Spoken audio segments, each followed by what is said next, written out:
Hello friends, welcome back to my channel. ఈ రాఖీ పండగకు మోతీచూర్ లడ్లు ఇలా చేసుకోండి.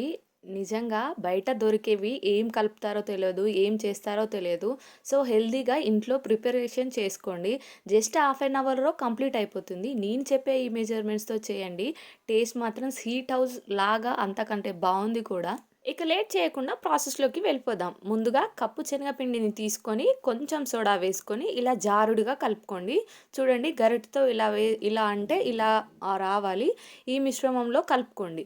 ఇప్పుడు బాండి పెట్టుకొని ఆయిల్ వేసుకున్న తర్వాత ఆయిల్ కంప్లీట్గా హీట్ అయిన తర్వాతనే మనం వేయాలి. అప్పుడే పర్ఫెక్ట్గా వస్తాయి. ఈ ప్రాసెస్ అంతా కూడా హై ఫ్లేమ్లో మాత్రమే చేయాలి, గుర్తుపెట్టుకోండి. ఇలా కొంచెం కొంచెం గరిటెతో వేసుకోవాలి, అంతా ఒక దగ్గర వేసుకోకూడదు. అలా వేసుకొని కొంచెం క్రిస్పీగానే వేయించుకొని పక్కన పెట్టుకోండి.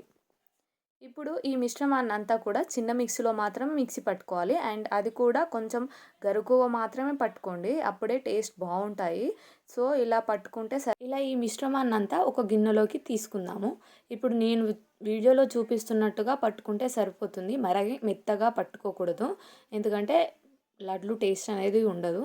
సో ఇప్పుడు ఒక గిన్నెలోకి నెయ్యి వేసుకొని మీకు నచ్చిన డ్రై ఫ్రూట్స్ని వేసుకొని దోరగా వేయించుకోవాలి.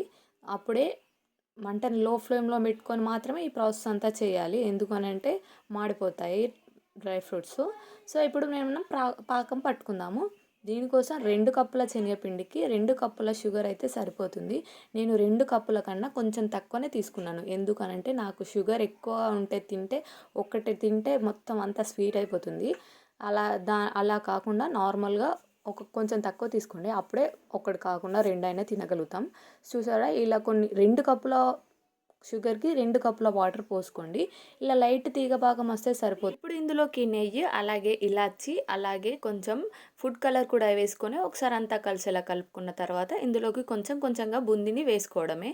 వేసుకున్న తర్వాత దగ్గర పడేంత వరకు ఇలా కలుపుకోండి. ఇప్పుడు ఇందులోకి డ్రై ఫ్రూట్స్ని కూడా వేసుకొని అంతా కొంచెం దగ్గర పడేంత వరకు కూడా ఉంచుకోండి. ఇదంతా మంటని లో ఫ్లేమ్లో పెట్టుకొని మాత్రమే చేసుకోవాలి.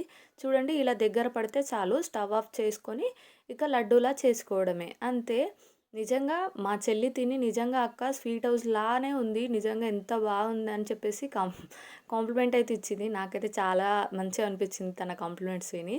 ఈ రాఖీ పండగకు మన చేతితో చేసిన లడ్లని రాఖీ కడుతూ మన అన్నలకు కనుక పెడితే ఎంతో సంతోషిస్తారు. నిజంగా మన చేతులతో చేసింది ఖచ్చితంగా స్పెషల్గా ఉంటుంది కదా. సో మీరు కూడా ట్రై చేసి ఎలా కుదిరిందో కామెంట్ చేయండి. అండ్ మరిన్ని ఇంట్రెస్టింగ్ వీడియోస్ కోసం నా ఛానల్ని సబ్స్క్రైబ్ చేసుకోండి. Thank you for watching.